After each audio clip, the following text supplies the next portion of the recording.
कल के सत्संग में, रात्रि के सत्संग में आप जी ने सुना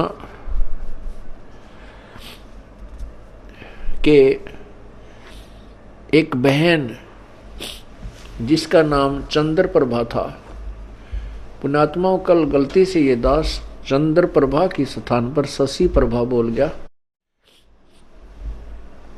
वो चित से उतर गई थी उनका नाम जो है बहन बेटी का, क्योंकि उस आत्मा के कई जन्म हो चुके हैं और कभी वो एक जन्म में शशि प्रभा भी रही है। जैसे कबीर परमात्मा ने कभी विष्णु जी की महिमा गाते हुए तो साथ में कृष्ण भी बोल दिया है, क्योंकि कृष्ण भी विष्णु ही था। तो वैसे उस समय जो उसकी शरीर था, परमात्मा के समय जो वार्ता हुई थी, उसका नाम चंद्र प्रभा था। उस बहन ब्राह्मणी का जो विधवा थी, उसकी एक पुत्री थी और वो परमात्मा से उपदेश भी प्राप्त कर चुकी थी। दास आपको बार बार यही समझाने की चेष्टा कर रहा है कि जिस समय परमेश्वर स्वयं आए थे, उस समय अशिक्षित जनता थी, अशिक्षित श्रद्धालु थे और अक्षर ज्ञान प्राप्त केवल एक ही वर्ग किया करता था, जिसे ब्राह्मण कहते थे। यही कारण रहा था कि वो बहन कितनी श्रद्धालु थी, प्रभु को चाहने वाली थी, परंतु उसका जो उद्देश्य था वो बिल्कुल गलत था। उद्देश्य क्या था कि उसने गुरु जी तो बना रखा था कबीर परमेश्वर जी को। उस बहन ने, चंद्र प्रभा ने परमेश्वर को, कबीर परमेश्वर जी को गुरु धारण भी कर रखा था और पूजा वही करती थी जो घिसी पिटी, जिनको परमात्मा मना किया करते थे कि पत्थर पूजे हरि मिले तो मैं पूजूं पहाड़, और ताते वो चक्की भली जो पीस खावे संसार। तुम्हारे उस मिट्टी के भगवान थे, पत्थर के भगवान से, तो यदि तुम उसके पूजने से परमात्मा प्राप्ति मानते हो तो मैं पहाड़ को पूज दूं जिससे शीघ्र मिले, क्योंकि वो बड़ा पत्थर है। और तुम्हारे उस मिट्टी के भगवान से अच्छी तो पत्थर के भगवान से अच्छी तो वो पत्थर के पार्ट युक्त चक्की, जो हाथ से आटा पीसने की चक्की होती थी, कहते वो चक्की अच्छी जिससे कम से कम आटा तो पीस देता वो पत्थर। परमात्मा यही ज्ञान रह कर दिया करते थे कि मंदिर के अंदर प्रभु नहीं है, मंदिर में केवल प्रभु का चित्र है। प्रभु से काम बनेगा, प्रभु से लाभ होगा, चित्र से नहीं। जैसे सेब का चित्र पत्थर का बनाकर रख ले मूर्ति, और बहुत खूबसूरत और बिल्कुल जो कि तो मिलती जुलती होती है, और उस सेब की मूर्ति की ही पूजा करते रहें, उसी को उठाकर रखते रहें, बार बार उसकी जो है ना धूप धीप करते रहें, नहीं। वो सेब की पत्थर की मूर्ति खाने योग्य नहीं है। वह उस सेब ढूंढना पड़ेगा, वो सेब लेना पड़ेगा। सेब प्राप्त कैसे होगा? उसके लिए पहले मजदूरी करनी होगी, मजदूरी करके 2 पैसे जेब में डालने होंगे, रुपए। उन रुपयों के, उस धन के प्रतिफल में हम उस सेब को खा सकेंगे, उसका आनंद ले सकेंगे। ऐसे ही हम परमात्मा के प्राप्ति रूपी सत्य साधना रूपी मजदूरी करेंगे। इस भक्ति के धन से हम परमात्मा को प्राप्त करेंगे, उस मूर्ति की पूजा करने से नहीं। अब वो बहन चंद्र प्रभा कबीर जी को तो एक साधारण संत भक्त मानती थी, संत मानती थी, गुरु जी मानती थी, और जगन्नाथपुरी में रखी उन बिना बगैर पंजे के हाथों वाली मूर्ति को वो भगवान मानती थी। इसी भ्रम को निवारण करने के लिए प्रभु ने ये लीला की, एक तीर से 2 शिकार किए। उधर से वीर सिंह जी भी उनको परमात्मा नहीं मान पा रहे थे, उनको केवल एक संत और गुरु ही मानते थे। परमात्मा कहते हैं कि गुरु मानुष कर जानते ते नर कहिए अंध, होवे दुखी संसार में आग यम के फंद। कबीर गुरु गोविंद दोनों खड़े, गुरु गोविंद दोनों खड़े, किसके लागू पाए, बलिहारी गुरु अपना जिन गोविंद दियो मिलाए।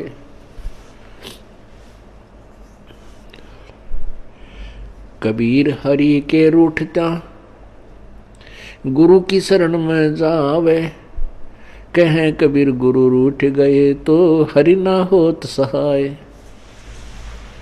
पुण्यात्माओं, हमने गुरु जी को परमात्मा मानना पड़ेगा। उस समय तो परमात्मा स्वयं आए थे, लेकिन वो भूमिका गुरु की ही कर रहे थे, एक संत की कर रहे थे। और उस समय परमात्मा स्वयं आए हुए थे तो भी ज्ञानहीन व्यक्ति, श्रद्धालु, अनुयायी तो भी उनको एक सिंपल मैन मानते थे, एक भक्त गुरु संत ही मानते थे। क्योंकि ऐसे सिक्त व्यक्ति जो होते हैं वो ज्ञान के तह तक नहीं पहुंच पाते। कितनी बार समझा लिया प्रभु ने, लेकिन एक वो अक्षर ज्ञान युक्त अज्ञानी संस्कृत भाषा बोल कर और उस भोली आत्माओं को गुमराह कर देता था कि तुम्हारा गुरु तो अशिक्षित है, उसको अक्षर ज्ञान है ही नहीं, वो वेदों और गीता के बारे में जानता ही नहीं, वो तो कोई बकवाद घड़ता है, झूठ बोलता है। तो हम वो अनुयायी जो प्रभु के थे वो विचलित हो जाते थे और वो मान लेते थे उस अज्ञानी अक्षर ज्ञान युक्त प्राणी की इन बातों को कि सचमुच हमारे गुरु जी तो अशिक्षित हैं, इसलिए ये वेदों और गीता को तो नहीं जान सकते। और वेदों और गीता जी के बारे में तो ब्राह्मण लोग ही सही बताते हैं, पुराणों के विषय में यही सही जानते हैं, क्योंकि सभी पुराण, सभी पवित्र सदग्रंथ, पवित्र गीता जी, पवित्र चारों वेद, पवित्र पुराण सभी संस्कृत लैंग्वेज के अंदर लिपिबद्ध है। इस बात का वो नाजायज फायदा उठाएगी। परमात्मा ने इसलिए ये समय सेलेक्ट किया, ये टाइम सेलेक्ट किया कि पिछली पीढ़ी के अंदर शिक्षित होगा सारा समाज। उस समय ये मेरे को पहचान पाएंगे मेरे बच्चे, और इन काल के दूतों को ये धिक्कार देंगे, ठुकरा देंगे, छोड़ देंगे, त्याग देंगे।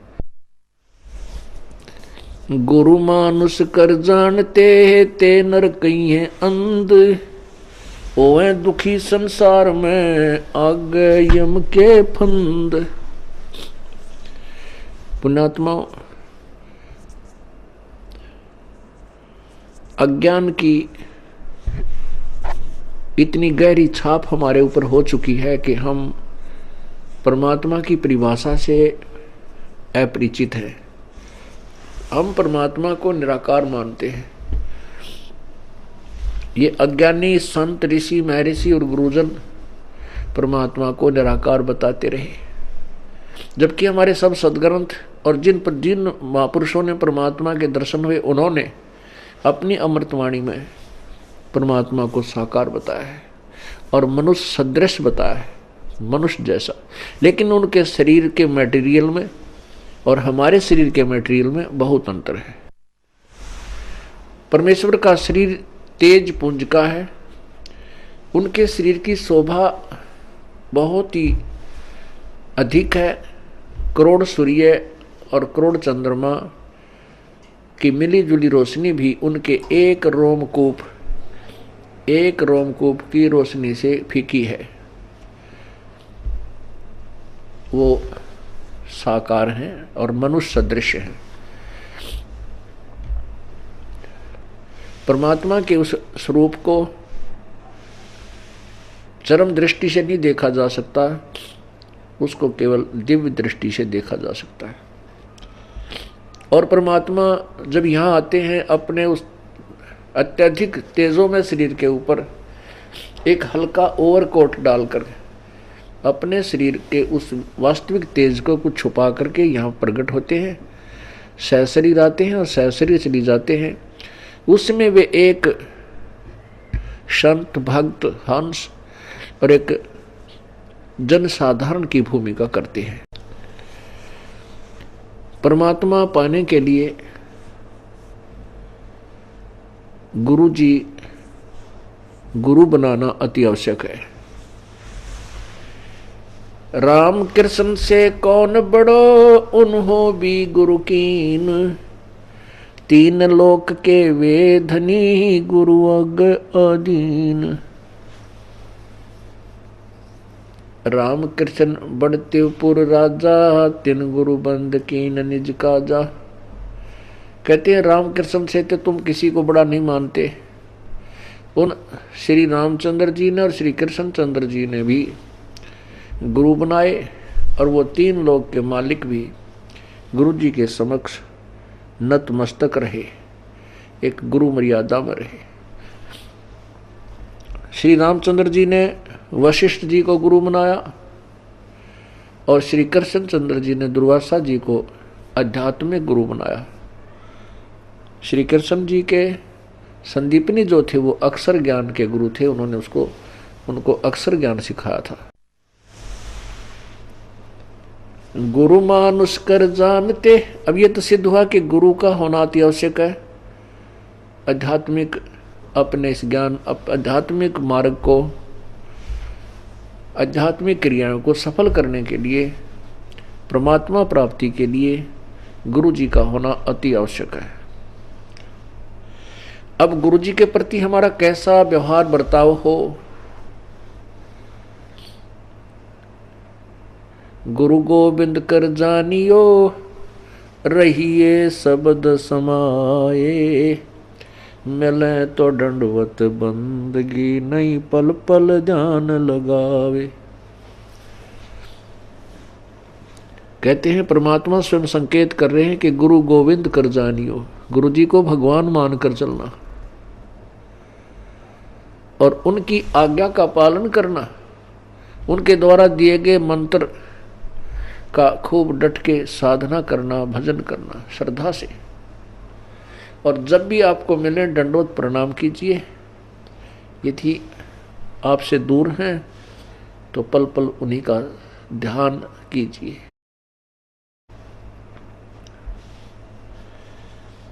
परमात्मा को पाने के लिए हमने वो प्रत्येक प्रयत्न करना पड़ेगा जो प्रभु पाने में सहयोगी है।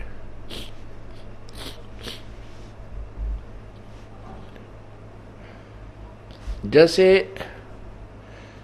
ये दास है, उसमें तो परमात्मा स्वयं आए थे, अब ये दास बेच दिया अपना। ये दास भगवान नहीं है, लेकिन परमात्मा के नियम अनुसार आप जी ने इस दास को भगवान के तुल्य मानना होगा। आपने परमात्मा मानना होगा। फॉर एग्जाम्पल, जैसे एक मैथमेटिक्स का, गणित का एक प्रश्न होता है ऋण का, उसके अंदर मूलधन ज्ञात करना होता है। मूलधन ज्ञात करना होता है, उसमें सपोज करना होता है, उसमें मानना होता है, मान लीजिए मूलधन 100 रुपये। वो जो मूलधन हमने ज्ञात करना होता है वो तो लाखों और करोड़ों में होता है, लेकिन 100 रुपये मूलधन मानकर फिर दर निकाली जाती है। उस दर को मल्टीप्लाई करके फिर वो वास्तविक मूलधन निकाला जाता है। जब तक 100 रुपये मूलधन नहीं मानेंगे तब तक वो वास्तविक मूलधन आपको प्राप्त नहीं हो सकता, आपका प्रश्न हल नहीं हो सकता और आपको 0 नंबर मिलेंगे। इसी प्रकार ये भक्ति, आध्यात्मिक परमात्मा प्राप्ति रूपी जो प्रश्न है, ये इक्वेशन है, ये क्वेश्चन है, इसको हल करने के लिए, इसको सोल्व करने के लिए आपने इस दास को भगवान मानना पड़ेगा। तब आपकी आध्यात्मिक क्रियाएं सफल होंगी। जैसे आप यहां से जाओगे, आपने परमात्मा देखा नहीं है, आपने इस दास को देखा है, वो परमेश्वर इस दास का रूप धारण करके आपके समक्ष वहां खड़ा होगा। अब जैसा जिसका व्यवहार इस दास के प्रति यहां है वो वैसा ही करेगा। जैसा आपका इस दास के प्रति आपके मन में दोष या श्रद्धा है वो ज्यों की त्यों वहां होगी। जब आपकी वहां एक बार फिर जो है पछोड़ लाओगा परमात्मा, आपके पास भक्ति धन भी है, आपके अंदर गुरु जी के प्रति वह श्रद्धा नहीं है जितनी भगवान के प्रति होनी चाहिए, तो भी आप वहां से रिजेक्टेड हो जाओगे त्रिकुटी के ऊपर। पुण्यात्माओं, ये आपको रिहर्सल कराई जा रही है आपसे, और आपने इस रिहर्सल में इस दास को प्रभु मानकर व्यवहार करना है, परमात्मा जानकर हर तरह की क्रिया करनी है, बोलते समय, चालते समय। अंदर में कोई विशेष गुरु जी के विषय में विवेचन करते समय आपने ये जानना पड़ेगा कि जैसे हम भगवान के बारे में सोच रहे हैं, आपने ये विचार करना चाहिए कि हम गुरु जी के बारे में क्या सोच रहे हैं। नहीं, हम भगवान के बारे में सोच रहे हैं। यदि इस दास में कोई दोष देख रहे हो तो आप परमात्मा में दोष देख रहे हो, या तो फिर त्याग जाइए, यहां से चले जाइए। आपको ऐसे गुरु की आवश्यकता नहीं जिसमें आप दोष निकाल रहे हो।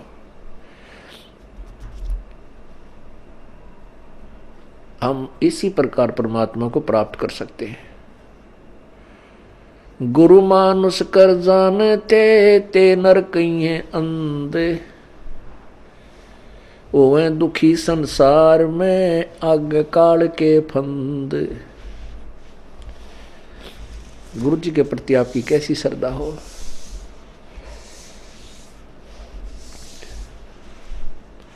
जैसे वो बहन चंद्र प्रभा परमात्मा गुरु जी को भी गुरु भी धारण कर रखा था, और जगन्नाथ जो पुरी वाला भगवान है, जो मिट्टी का माधो, उसको भगवान मान रही, और वो वास्तविक परमात्मा उनके पास रहे, उनसे बात करे, उनको ज्ञान समझा, उसको सुख दे, वो भगवान नहीं। फिर भी श्रद्धा वही थी उस नालायक की। तब परमात्मा ने उसके उस भ्रम को निवारण करने के लिए एक तीर में दो शिकार किए थे। उधर से वीर सिंह बघेल, काशी नरेश भी उनको केवल एक सिंपल मैन और एक संत मान रहे थे। जब वही धोती जो वो बहन चंद्र प्रभा वहां लेकर गई थी जगन्नाथ के मंदिर में, और जगन्नाथ के मंदिर में चढ़ा दी थी श्रद्धा से, और वहां से उठकर वह बाहर परिसर में आकर गिरी थी, आंगन में गिरी, और आकाशवाणी हुई थी कि जगन्नाथ तो बनारस में बैठा है, वो कबीर नाम जुलाहा कबीर रूप में वहां विराजमान है, और तू नालायक यहां आ गई। ये धोती उसने आपसे मंगाई थी, आपने वहां चढ़ानी थी। तब चंद्र प्रभा की आंखें खुली, कोई ये तो भगवान थे। जब चंद्र प्रभा और सैनिकों ने आकर के दृढ़ विश्वास दिलाया तो वीर सिंह बघेल के मन में भी यह बात सेट होगी, कोई ये तो परमात्मा है। जब उनके हृदय में ये बात समाई कि तो प्रभु हैं, तब उनको पुनरुपदेश दिया प्रभु ने। वीर सिंह से कहा कि नाम ले दोबारा, कित का सार नाम के चक्कर में पड़ रहा है। पहले अपने हृदय ने साफ कर और फिर डट कर भजन करो, ताकि तुम परमात्मा पाने योग्य हो सको।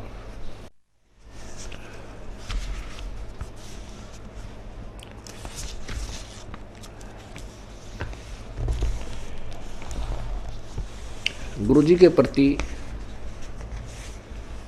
गुरु की महिमा आप प्रतिदिन पढ़ते हो नित्य नियम में, लेकिन आप पढ़ते हो उसके ऊपर विवेचन नहीं करते। आप प्रतिदिन क्या सुनते और पढ़ते हो। कबीर दंडवत गोविंद गुरु बंधु अविजन सोए, पहले बहे प्रणाम तेन नमो जो आगे होए। कबीर दंडवत गोविंद गुरु, गोविंद गुरु माने गुरु भगवान को नमस्कार करूं। दंडवत गोविंद गुरु गुरु भगवान, गोविंद माने भगवान, गुरु मीन गुरु, गुरु भगवान को दंडवत प्रणाम करूं और बंदू अविजन सोए, पहले भय प्रणाम ते नमो जो आगे होए। ऐसे महापुरुष गुरुदेव के तुल्य आगे और पीछे जो भी आए हैं उन संतों को नमस्कार है। गुरु को कीजय दंडवतम, कोटि कोटि प्रणाम, कीट न जाने भृंग को यूं गुरु कर ले आप समान।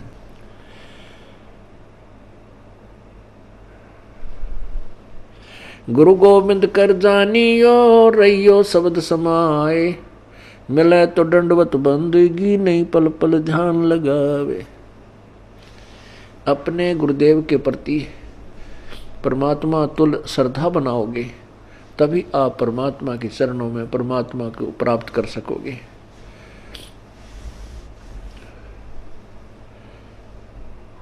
गुरुदेव में कैसे आपकी श्रद्धा बनी वह बताया है कि सामने आए तो दंडवत प्रणाम हो,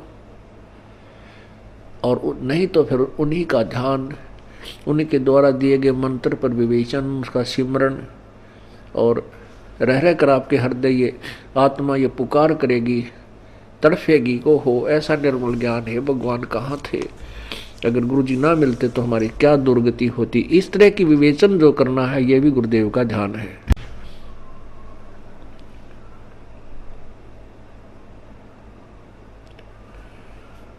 अब क्या विचार करना हमने, सतगुरु के उपदेश का लाया एक विचार, जय सतगुरु मिलते नहीं जाते नरक दुआरे।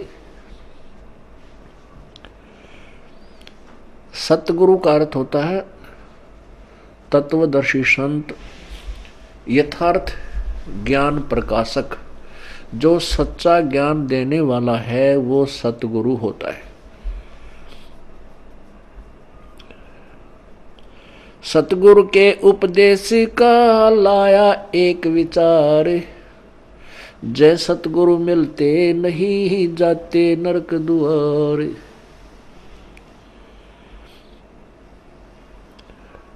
यम द्वार में दूत सब करते खिंचातान, उन तक कभू ना छूटता फिर फिरता चारों खानी। कबीर चार खानी में भरमता कभो न लगता पार, सो फेरा सब मिट गया मेरे सतगुरु के उपकार। होय होय, इतनी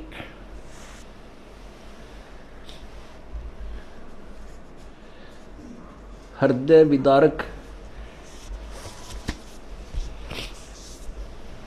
वाणी परमेश्वर ने बोली है कि सतगुरु माने पूरे संत से और प्रॉपर वे ऑफ वर्शिप, यथार्थ परमात्मा की भक्ति हमें प्राप्त हुई तो हमारा कितना दुख निवारण हुआ। यदि सतगुरु ना मिलते और नकली गुरुओं के साथ हम लगे रहते, लोक वेद के आधार पर भक्ति करते रहते, तो क्या होता कि हम नरक में डाले जाते। वहां पर यम के दूत हमें खूब सताते। कैसे सताते हैं यम के दूत?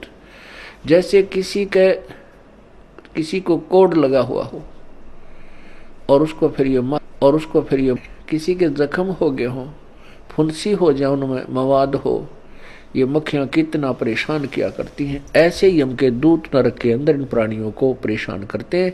इनके शरीर पर ऐसा उस पाप के कारण ऐसी व्यवस्था बन जाती है सूक्ष्म शरीर पर, और जिसमें यहाँ से लेकर के यम के दूत चलते हैं भक्तिहीन प्राणी को, और जो भक्ति कर रहा है लेकिन शास्त्र विरुद्ध कर रहा है उस प्राणी को, तो वहाँ नरक में डालने के लिए झुंड के झुंड को, पूरे समुदाय को लठ मार मार कर ले जाए।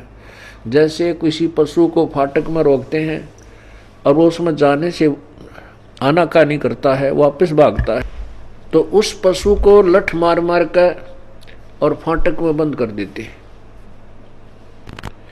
ऐसे ही यम के दूत लंबे लंबे भाले लेकर हाथों में गदा लेकर के इनको कूटते हुए और उस नरक के अंदर ठोक देते। ये वापस भागते हैं क्योंकि आगे इतना बुरा हाल, इतना गंदा स्थान,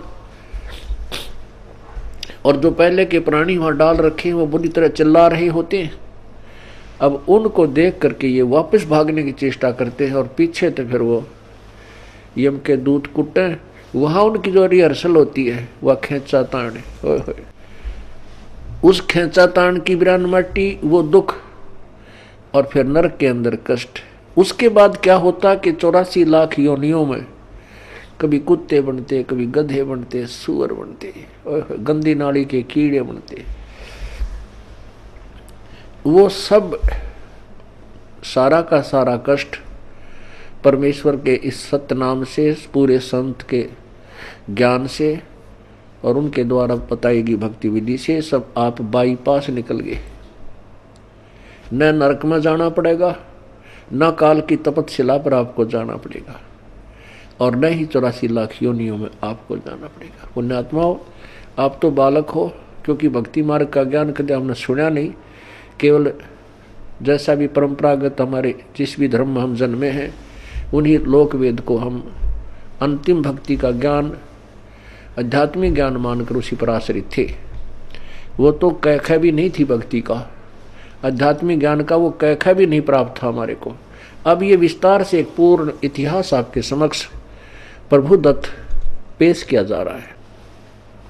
अब जिससे सतगुरु के उपदेश यानी ज्ञान और मंत्र भक्ति से इतना ढेर सारा कष्ट हमारा टल गया हो, तो उस गुरु जी के बारे में क्या बताते हैं। कबीर चार खानी में भरमता, कभू न लगता पार, सो फेरा सब मिट गया सतगुरु के उपकार।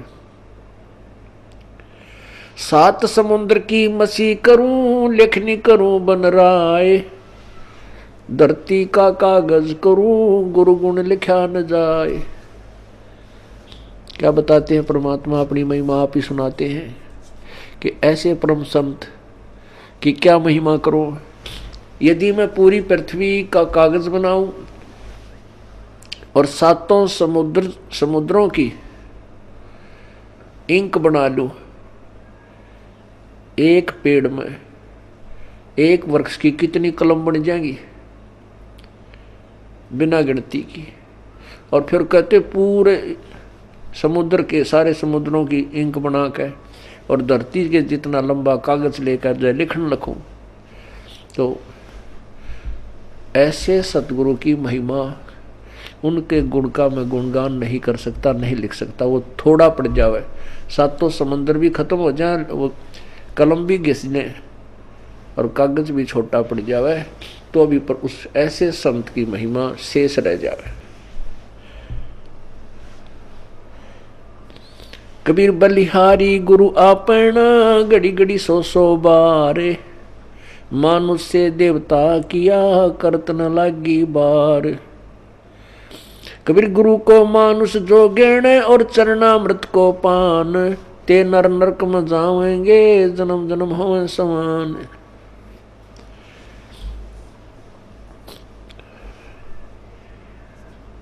कहते हैं अपने सतगुरु के ऊपर मैं बलिहारी हूं,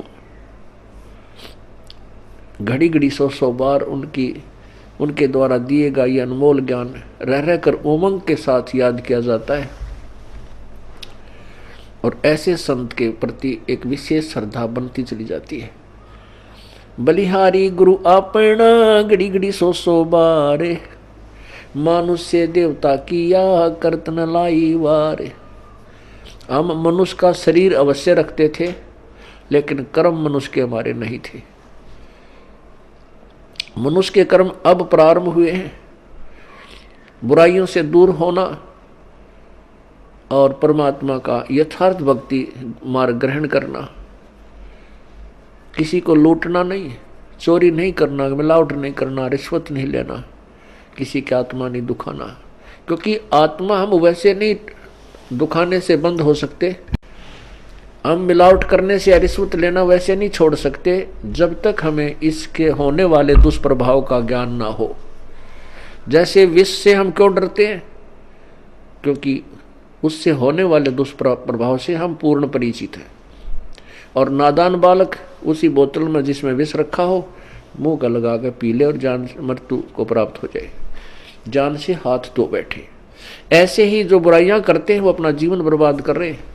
जिसमें हम तत्व ज्ञान के कारण ये पूर्ण ज्ञान हो जाएगा कि जो हम कर्म करते थे वो विष खा रहे थे, तो हम अब पुनः विष नहीं खा सकते।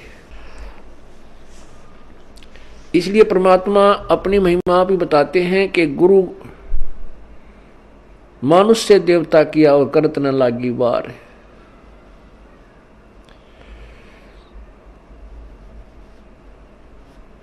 कबीर गुरु को मानुष जो गिण और चरणामृत को पान, ते नर नरक में जावेंगे जन्म जन्म हमें समान। गुरु मानुष कर जानते ते नर कहिए अंध, ओवे दुखी संसार में आ गए यम के फंद। कबीरा ते नर अंध है गुरु को कहते और, हरि के रूठे ठोर है गुरु रूठे नहीं ठोर। कबीरा हरि के रूठते गुरु की शरण में जाए, कह कबीर गुरु रूठ गए तो हर ना होत सहाय। कबीर गुरु से ज्ञान जो लीजिए शीश दीजिए दान, भौतुक भोंदू बह गए ये राख जीव अभिमान। अब क्या बताते हैं परमात्मा? आप ही आकर के अपने पाने की विधि को और गुरु मर्यादा को वो स्वयं बता रहे हैं। ये परमेश्वर कबीर जी का आदेश है और उसी को हम पाने के लिए चले हैं। उनके आज्ञा का हम उल्लंघन करेंगे, उनके वचनों का उल्लंघन करेंगे तो हम प्रभु प्राप्ति नहीं कर सकते। फिर फायदा क्या इस परमात्मा के मार्ग पर लगने का? और ये इतना आसान मार्ग है कि गरीब से गरीब और साहूकार से साहूकार, रंक से रंक और राजा से राजा, कितना ही महाराजा भी क्यों ना हो वो भी प्रभु प्राप्ति कर सकता है। लेकिन उसने अपनी क्रियाओं में परिवर्तन करना होगा और प्रत्येक कदम परमेश्वर के निर्देश अनुसार ही रखना होगा, तब हम परमात्मा पा सकेंगे। अब क्या बताया है कि गुरु गोविंद दोनों खड़े हैं किसके लागू पाए। बलिहारी गुरु आपना जिन गोविंद दियो मिलाए।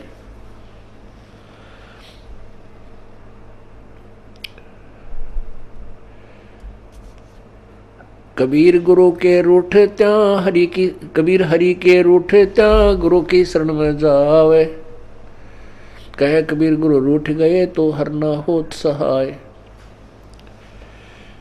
परमात्मा स्वयं बता रहे हैं कि एक तरफ गुरुजी खड़े हैं और दूसरे साथ में परमात्मा खड़े हैं, तो किसके हम चरण छुएं, किसका विशेष आदर करें, किसकी चाह प्रथम करें?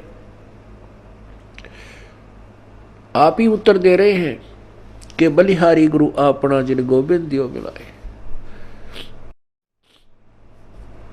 अब इस उदाहरण को आपको समझाया जाएगा कि जैसे एक मटके में गड्ढे में जल है, वो तो समझो भगवान है। एक तरफ हैंडपंप खड़ा है वर्किंग पोजीशन में, चालू हालत में।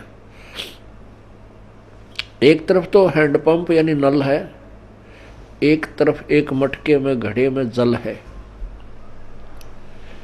तो उस मटके के जल को तो भगवान समझो और नलके को गुरु जी समझो। तो इन दोनों में से कहते मैं किसके चरण छूं अर्थात किसको महत्व दूं? आप ही उत्तर देते हैं कि बलिहारी गुरु आपना जिन गोविंद दियो मिलाए। मटके में 10 किलो 20 किलो पानी है, जल है, और उसने कोई वो गिर जाता है, टूट जाता है, खत्म हुआ, या पीने से भी वो समाप्त हो जाता है। यदि हैंडपंप ठीक है, वो खराब नहीं है, तो इसे ऐसे 1000 मटके भर देगा। कहने का भाव ये है कि यदि आपका राम कब रूठ गया, कबीर हरि जय रूठ जा, कबीर गुरु जय रूठ गया तो हर नहीं होत सहाय। और यदि कबीर हरि जय रूठ जा, गुरु की शरण में जावे, जिसमें आप जी के ऊपर, किसी व्यक्ति के ऊपर आपत्तियों का दौर शुरू हो जाता है, वो स्वयं कहने लग जाता है भी मेरा राम रूठ गया, मेरा परमात्मा रूठ गया, मेरे थे मेरा भाग फूट गया, मेरा राम रूठ गया, तो उसके पुण्य समाप्त हो गए, पाप कर्मों से वो प्रभावित हो रहा है। जैसे आप कहीं खेत में या मजदूरी कहीं कर रहे हो, आपने एक मटका पानी का लेकर गए, वो काम करते करते पीते रहे, वो समाप्त हो गया, आपका जल खत्म हो गया, आपका राम रूठ गया। यदि जल और नहीं लाओगे तो प्यासे मर जाओगे। तो कहाँ जाते हैं? हैंडपंप या कुएं में। उस कुएं से या हैंडपंप से वो जल, वो मटका फिर भर लाते हैं, तो वो फिर से काम शुरू हो गया। पुण्यात्मा जो दुखी प्राणी हैं, उनका राम रूठ गया, उनका राम रूठा हुआ है, उनका भगवान रूठा हुआ है, क्योंकि उनके पुण्य समाप्त हो गए। वो जल थोड़ा बहुत था, वो पी प्या लिया, तुमने खत्म कर दिया। अब कहाँ जाएंगे उस जल को लेने के लिए? हैंडपंप पर। हैंडपंप से आप फिर मटका भर लाइए, मटका भर लाए, फिर जो अभाव, जल के अभाव से जो कष्ट था वो समाप्त हो गया, आपके प्राण बचे। ऐसे ही गुरुजी हैंडपंप है और जल भगवान है। अब यदि आपने हैंडपंप पे तोड़ दिया, उसको मिस हैंडल करके, उसके साथ बदव्यवहार करके, उसका ऐसे ऐसे झटके पटके नू नू कर कर वो तोड़ दिया, उसकी कोई वासर खराब होगी या किसी प्रकार भी, तो जल आना बंद हो गया। तो फिर वो जल जितना आपके पास आपके पुण्य है वो चलेंगे, तब तक चलेंगे, उसके बाद फिर आपको फिर दुख शुरू हो जाएगा, अर्थात वो जल फिर प्राप्त करना होगा आपका। यदि आपने कहते हैं आपका गुरु रूठ गया, आपका हैंडपंप खराब हो गया, तो जल नहीं, हर नहीं करे सहाय, हर नहीं होत सहाय। वो जल तो रहा नहीं, क्योंकि हैंडपंप उसका स्रोत था।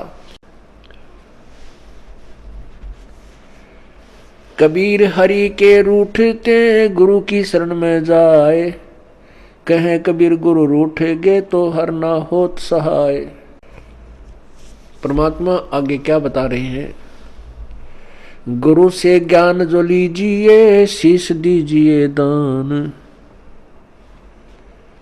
गुरु जी से आप उपदेश, नाम मंत्र ले रहे हो, तो अपना शीश समर्पण कर दीजिए।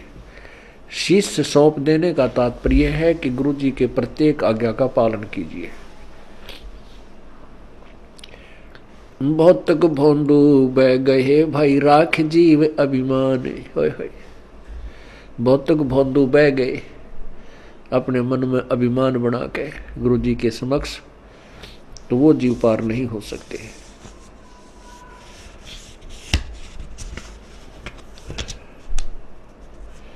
तन मन दिया तो भला किया, सिर का जासी भारे, जो कबहू के मैं दिया भाई बहुत सहे सिर मारे। अब जैसे कोई पुण्यात्मा है, कोई सेवा कर रहे हैं, कोई दान कर रहे हैं, और कोई भक्ति कर रहे हैं, सुमन करते हैं, देखा भाई अर्श में माला रखता हाथ में, भाई वाह भाई वाह कमाल है। पुण्यात्मा, ये वाह शब्द है ना, ये केवल परमात्मा के लिए ही हो सकता है, जीव के लिए नहीं होना चाहिए। जैसे वाहेगुरु, वाहेगुरु का शब्द नानक साहब जी ने परमात्मा के लिए बोला था। वाह का पात्र केवल एक ही है। यदि हम दूसरे की वाह करते हैं और उसके में वाह समा रही है, उसको वाह से वो फूलने लग गया है, उसका विनाश होना प्रारंभ हो चुका है उस श्रद्धालु का। यदि कोई दान करता है और उस दान का उसी को फल मिल रहा है, और दूसरे उसकी दान किए हुए दान को से उसी की प्रशंसा करते हैं, तो ज्ञानहीन प्राणी होता है, उस प्रशंसा का पात्र बनकर वो अभिमान करने लग जाता है, बट नेचुरल है। जिसको ज्ञान नहीं है अवश्य होगा। कोई सेवा अच्छी करता है, शारीरिक सेवा करता है, दूसरे ने कहा वाह भाई यू या बहन या भाई ये तो भाई दिन रात इसने सेवा में अपना शरीर गाल रखे है, तो कुछ दिनों में उसके अंदर भी यह बीमारी होएगी और वो उसके नाश का कारण बनता है। कोई सेवा करता है तो अपने लिए कर रहा है, हम उसकी प्रशंसा करते हैं, उसके तरफ आकर्षित होते हैं, तो महाराज जैसा बुद्धू नहीं, वो भक्त नहीं है, उसको ज्ञान नहीं है। कहते हैं गुरु को तजय भजय जो आना, तापसुआ को फोकट ज्ञाना। क्योंकि हम जिसकी प्रशंसा कर रहे हैं हम उसके ऊपर आसक्त है बाई हुक एंड क्रुक, तो हम परमात्मा से हटकर उसकी तरफ आकर्षित हुए हैं, तो यह भी कमजोरी है। परमात्मा के पाने में हमने सारी कमजोरी मिटानी होगी। एक बूढ़ा आदमी डॉक्टर जी के पास गया और बूढ़ा बुजुर्ग कति अस्थि पिंजर शेष था, पतल आड़ दिखे, नारी नारी अस्थि दिखे। अब डॉक्टर जी ने देख लिया भाई ये तो बीमारी क्या है कि कमजोर आदमी है, कति शारीरिक वीकनेस घनी है इसमें। तो बूढ़े आदमी ने उस वृद्ध ने कहा डॉक्टर जी मैं कुछ देर चलता हूं ना मेरा दम फूलने लग जाता है, सांस चढ़ जाए। डॉक्टर बोला भाई महाराज बुजुर्ग कमजोरी है आपको, आपका शरीर कमजोर हो गया। फिर कहता है गुरु डॉक्टर जी मैं खड़ा होता हूँ चक्कर आवे हैं। डॉक्टर बोला बूढ़ा कमजोरी है। फिर बोला जी पिंडी बढ़के हैं, यानी पिंडलियों में दर्द हो जाता है। डॉक्टर बोला कमजोरी है। और बूढ़े को गुस्सा आ गया।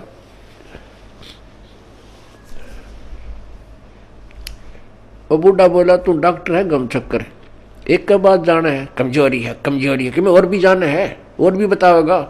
खूब क्रोधित हो गया। वो डॉक्टर बोला बूढ़े या भी कमजोरी है, क्योंकि कमजोर आदमी ने गुस्सा गणाया करे।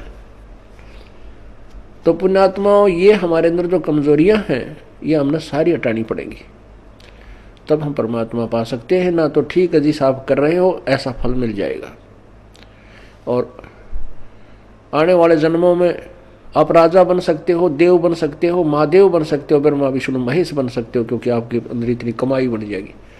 और उसके बाद फिर आप गधे बन सकते हो और कुत्ते बन सकते हो।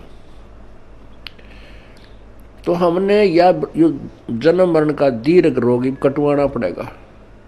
अब समय आ गया है, उसकी औषधि का जो है खोज होगी है। जैसे पहले टीबी की कोई इलाज नहीं था, इसलिए इसको अक्षय रोग कहते थे। अक्षय माने नाश करने वाला, खत्म कर दे।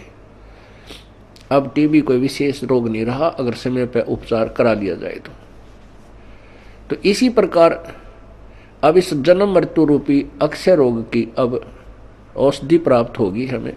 थी तो पहले ही, लेकिन इसकी खोज करने वाला नहीं था।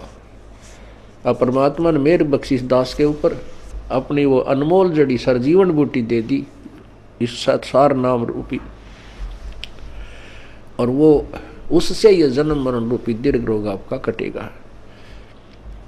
तो उस औषधि उपचार में आपने जो परहेज रखने हैं वो आपके नियम हैं, इनका भी पालन आपको आजीवन करना होगा, तभी आप इस रोग से मुक्त हो पाओगे।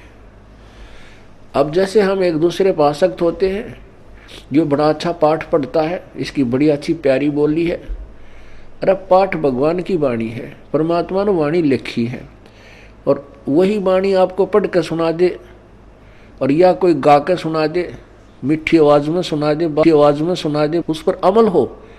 अब जैसे कोई शराब पिए पड़ा था और दूसरा व्यक्ति जाके कहने लगा कि भाई तुम्हारा चोरी होगी। वो शराबी कहता है चोरी होगी? अच्छा चोरी होगी, फिर बता क्या हो गया? चोरी हो गया। अब वो कोई कहे, उस शराबी नो कहे तेरी आवाज़ अच्छी नहीं, कोई गाने वाला आवे उसको बुलाओ, और वो नो क्योंकि वो शराबी होगा, फिर दूसरा शराबी कहता है आपका चोरी हो गई, वो चोर भी नो कहे, और जिसका चोरी हो रही वो चोरी हो गई, अरे नालायक को। फिर वो नो कहता हाँ ये बहुत बढ़िया बोल रहा है, इसकी आवाज़ बहुत प्यारी है, चोरी हो गई। और उसने नो कहा जाकर सिंपल वे में, भाई तुम्हारा घर में चोरी होगी और बहुत नुकसान हो गया है। यदि वो होश में है, शराब नहीं पी रखी, तुरंत कलेजा पकड़ेगा, अक भाई कितना नुकसान हो गया, तुरंत घर को चल पड़ेगा। यदि उसने भांग पी रखी है तो फिर नो कहेगा भाई इसकी आवाज़ बहुत अच्छी लगी, जो गा कर सुना रहा चोरी हो गई। आप भी क्यों भांग के नशे में, अरे साहब वो मूर्ख जो उसने गा के सुना रहा चोरी हो गई। तो पुण्यात्मा आपको बार बार कहा रहा परमात्मा की वाणी है। क्या बताते हैं भगवान बार बार, इसने गा के कह दे चाहे वैसे कह दे, जो जिनकी भांग का नशा उतर गया वो तुरंत सचेत हो जाएंगे और उस मार्ग पर चल पड़ेंगे। क्या मन तू बस रे चल रे सुख के सागर, जहां शब्द सिंधु रत्नागर। अब चैत इसने नू गा के सुना दे, अर्थे सिंपल वे में कह दे, मन तू चल रे सुख के सागर, जहां शब्द सिंधु रत्नागर। कोट जन्म तेरे भरमत हो गए, कुछ ना हाथ लग्या रे, कुकर सुकर खरबा बोरे कौआ हंस उगारे। कोटि जन्म तू राजा की ना मिटी न मन की आशा, और भिक्षुकों का धर धर घूमया, ये मिला ना निर्गुण रासा। इंद्र कुबेर ईश की पदवी, ब्रह्मा वरुण धर्मराया, विष्णुनाथ के लोक को जाके फिर भी उल्टा आया। असंग जन्म तन मरत्या हो गए, जीवित क्यों नाम रह रे, द्वादश मध्य मैल मठ बोरे बोर ना दे धरे रे। दोजक भस्त सभी ते देखे, राजपाट के रसिया, और तीन लोक से तरपत नाए, ये मन भोगी खसिया। सतगुरु मिले तो इच्छा मेटे, पद मिल पदे समाना, चल हंसा उस लोक पठाऊं जो आद अमर स्थाना। चार मुक्ति जहां चंपी करती माया, होरी दासी, दास गरीब अभय पद पर से मिले राम अविनाशी। अब इस वाणी ने चाहे तो कोई गा के सुना दो, और चाहे भाई इसने वैसे सिंपल वे में कह दे, जब तक हम इस अनमोल वचन को जो प्रभु दत्त है, परमात्मा का दिया हुआ है, इसको हृदय में धार कर इसके अनुसार नहीं करेंगे, तो ना तो इसके गान तो फायदा, ना इसके वैसे कहन सुनन तो फायदा। इससे लाभ होगा जब हम इसके परमात्मा की वाणी पर अमल करेंगे और तुरंत उसका अनुसरण करके अपना मोक्ष प्राप्त करने का तरीका ढूंढेंगे। तो जैसे हम किसी और पर किसी भी पॉइंट से आसक्त होते हैं तो हम कमजोरी में हैं और हम पार नहीं हो सकते हैं। क्या बताते हैं, गुरु से अधिक ना कोई ठहराई, मोक्ष पंथ नहीं गुरु बिन पाई। राम कृष्ण बढ़ती उपुर राजा, तिन गुरु बंद की न निज काजा। गेही भक्ति सतगुरु की करही, आदि नाम निज हृदय धरही। गुरु चरणन में ध्यान लगावे, अंत कपट गुरु से न लावे। गुरु सेवा में फल सर्वस आवे, गुरु विमुख नर पार न पावे।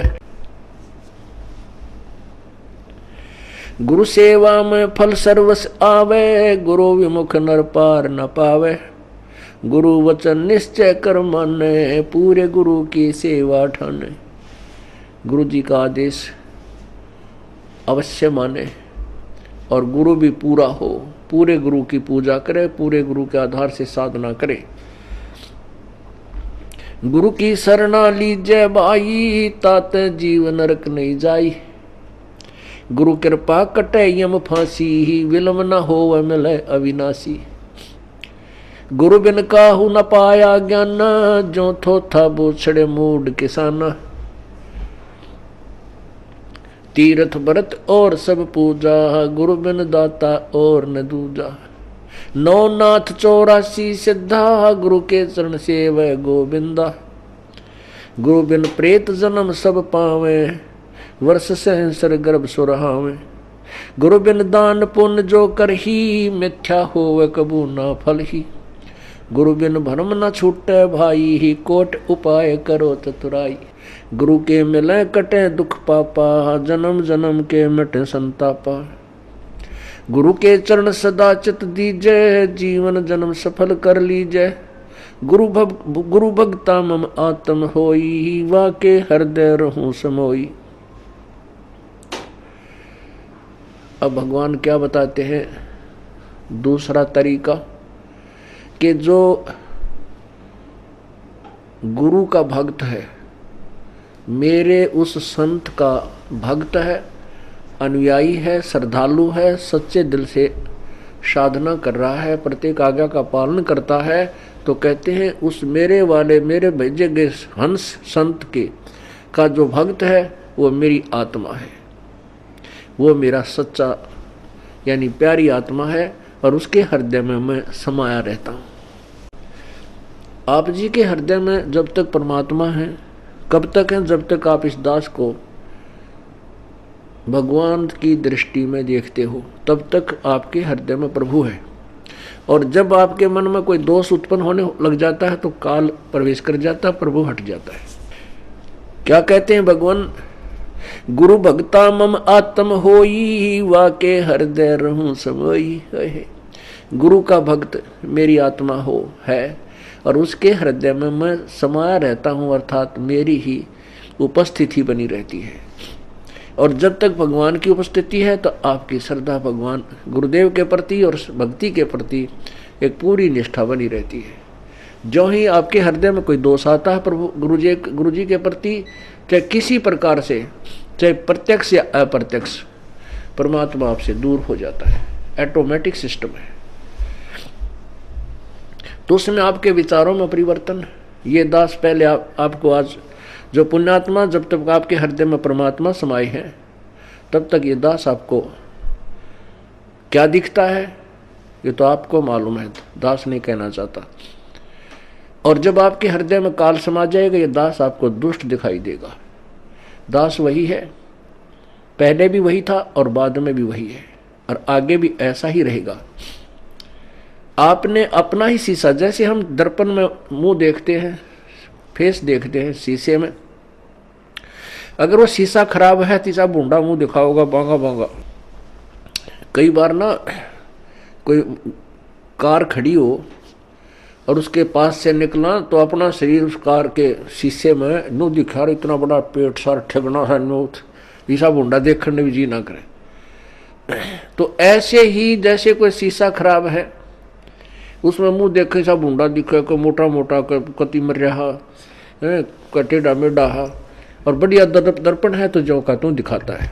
तो पुण्यात्मा, जब तक आपका अंतःकरण हृदय रूपी मिरर बिल्कुल स्वच्छ है, साफ है, तो ये दास आपको कति भगवान दिखाई देगा। जब आपका अंतःकरण किसी दुष्ट ने या आपके अभिमान ने बर्बाद कर दिया तो ये दास आपको बूंदा दिखेगा। जैसे आपका फेस जैसा है वो तो आपका स्पष्ट दर्पण ही दिखा सकता है, यदि दर्पण ही खराब है तो आपके ही चेहरे में कितने दोष दिखा देगा। अब जैसे ये क्रोथा कांड हुआ, इसके पीछे बहुत ही भयंकर षड्यंत्र था। उन लोगों की पोल खुल गई जो धर्म की आड़ में दुनिया को भ्रमित किए बैठे थे, उनके ज्ञान की पोल खोल दी और वो कति चौड़ चपट हो गए। अब उनको भय हो गया कि तुम्हारे अनुयायी तुमसे भागेंगे और तुम्हारे पास कोई जवाब नहीं, दुनिया तुम्हें थूकेगी। तो उन्होंने ऐसे झूठ झाट बोल कर राजा और प्रजा को भ्रमित करके इस दास के प्रति न जाने के तूफान झूठ बोल दिए। तो उन अज्ञानियों के द्वारा फेंके गए गंध से जिनका अंतःकरण रूपी दर्पण खराब हो गया, उनको ये दास बुरा लगने लगा, अनुयायियों को। और जिनके उनके द्वारा फेंके गए गंध का जिसके अंतःकरण रूपी दर्पण पर कोई असर नहीं हुआ, ये दास उनको जो का तो वही दिखाई दे रहा था। तो यहां परमात्मा हमें यही बताना चाहते हैं, गुरु भक्ता मम आत्म होई, वाके हृदय रहूं समोई। कि गुरु का जो भक्त है वो मेरी आत्मा है और उसके हृदय में मैं रहूंगा। और यदि किसी भी कारण से आपके हृदय में दोष आ जाता है तो प्रभु वहाँ से हट जाते हैं, और काल भगवान तो तैयार है, वो तो फिर तुरंत आकर के कुर्सी संभाल लेता।